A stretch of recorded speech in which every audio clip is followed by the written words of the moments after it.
Gotta ask, how'd the idea with the Corvette come about?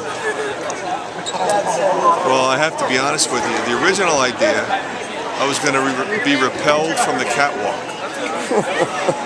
So risk management didn't go for that. So they came up with the Corvette, and it's funny because when I first come through, you go through the smoke, you can't see anything. So like, that's all I need to do is run into somebody or something. But once you go through, then it kind of goes over the car, and then you can see. And we did a dry run. It's a good thing because the car door doesn't have a handle. It has a button. You push a button, and the door. That's how the door opens. It was fun. It was cool. Let's talk about the event in general. Just did it meet your expectations? I was thrilled.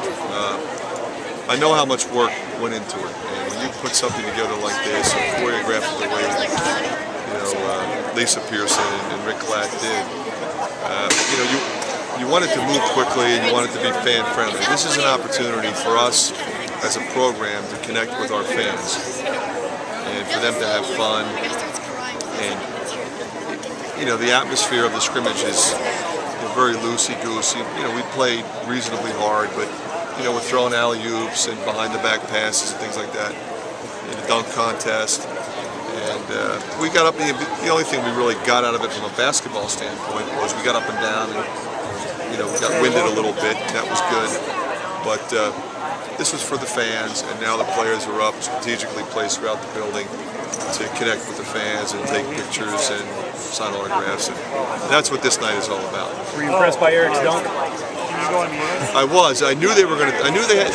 I didn't know specifically what it was, but I knew they had cooked something up. I was really glad they finally got it in, and the fact that they did it at the buzzer, that was fun. You talk about the progress of Woodbury and Gazelle in practice last week or so? Woodbury and Gazelle have been tremendous. They've been very consistent. They don't play like freshmen because they're not mistake guys, and they're physically ready to go. And Clemens is right there with them.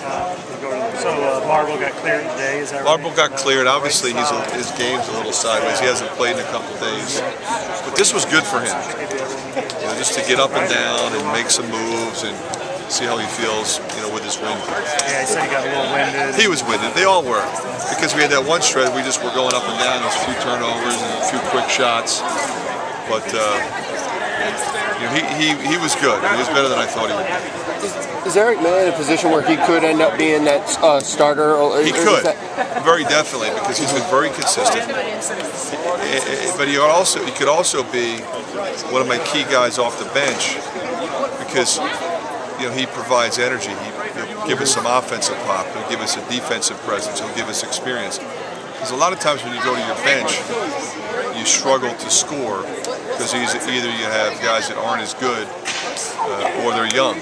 Well, now we have both experience that we can bring off the bench if we want to, and we also have more talent. You see the event like this maybe evolving into more of like a Midnight Madness type of thing? Well, that's basically what this is. I mean, for us, it makes sense to do it in conjunction with a football game. With all the people that are in town. Everybody's in a festive mood with the Penn State game tomorrow. So, the key for this event, in my view, is we wanted to make it a standalone event as opposed to doing it tomorrow to occupy the fans that are in the parking lot before the football game. So the folks that came here tonight, maybe they're in town for the football game, but they came to this event because they wanted to come to this event. They wanted to see our team. How impressed were you by the turnout? I was ecstatic with the turnout. I mean, phenomenal crowd. They were into it, and I really think that they all had a good time. And if we did it again next year, I think they'd come back.